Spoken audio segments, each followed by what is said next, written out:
சுவிசேஷம் எல்லாருக்கும் அறிவிக்கப்படணும். ஏனென்றால் கர்த்தருடைய பிள்ளைங்கள் கர்த்தரை அறிந்து கொண்டு அவருக்காக வாழ வேண்டும். ஆனால் அந்த சுவிசேஷம் எல்லாருக்கும் அல்ல. ஏனென்றால் சாத்தான் வெட்கி நாணிப் போவான் அல்லவா? ஆகையால் கர்த்தரே அவனுக்கு சில துராத்துமாக்களை விட்டு வைப்பார். சுவிசேஷம் யாருக்கு அறிவிக்கப்படும்? ஏற்கனவே பரலோகத்தில் கர்த்தருடன் வாசம் செய்பவர்கள் எவர்களோ அவர்களை அவர் ஏற்கனவே முன்குறித்து வைத்துள்ளார். அவருக்கென்று முத்திரை போடப்பட்டவர்கள் எத்தனை பேர்களோ அத்தனை பேர்கள் மட்டும்தான் பரலோக ராஜ்யத்திற்கு செல்ல முடியும். மற்றவர்கள் எரிகிற அக்கினி தழலிலே போகப்படுவார்கள். ஆகையால் எவர்கள் இரட்சிப்பட வேண்டுமோ அவர்களுக்கு மட்டும்தான் கர்த்தருடைய சுவிசேஷ வார்த்தைகளை பேசும்போது அந்த வார்த்தைகள் அவர்களுடைய இருதயத்துடன் பேசும். அப்படி பேசுகிற போதுதான் அவர்கள் இரட்சிப்படைந்து தங்கள் பாவங்களை அறிக்கை செய்து கடவுளே மெய்யான தெய்வம் என்று உணர்ந்து கொள்ளத்தக்கதாக அவர்கள் இருதயமே அவர்களோடு பேசும்.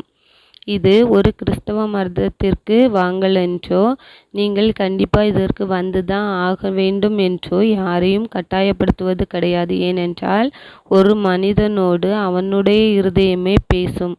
ஏனென்றால் அவன் இரட்சிப்படைய வேண்டும் என்பது கர்த்தரின் சித்தம். ஆகையால் எவர்கள் காதுகளில் இந்த வார்த்தைகள் கேட்கிறதோ அவர்கள் மட்டுமே இரட்சிப்படைவார்கள். ஏனென்றால் மேய்ப்பனில்லாத ஆடுகளாய் நாம் சிதறிப்போய் இருக்கின்றோம். ஆகையால் சரியது தவறென்று தெரியாமல் வாடியிருக்கும் இதயத்தை கர்த்தர் முன் குறித்திருக்கிறார்.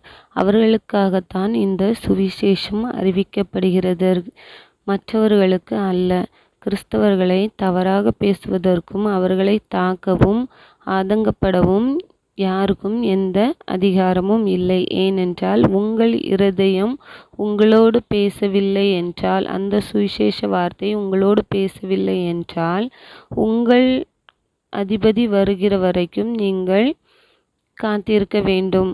ஆனால் மேய்ப்பனில்லாத ஆடுகளை சரியான மேய்ப்பனிடம் சேர்க்க வேண்டும் என்பதற்காக அவர்களுக்கு கொடுக்கப்படும் வார்த்தைகளை தடுக்கிறவர்கள் நித்திய அக்கினியை அடையவும், சபிக்கப்பட்டவர்கள் என்னை விட்டு பிசாசுக்கும் தூதனுக்கும் ஆயத்தப்படுத்தின நித்திய அக்கினியில் போய் சேரவும் கர்த்தர் அவர்களை தள்ளி விடுவார்.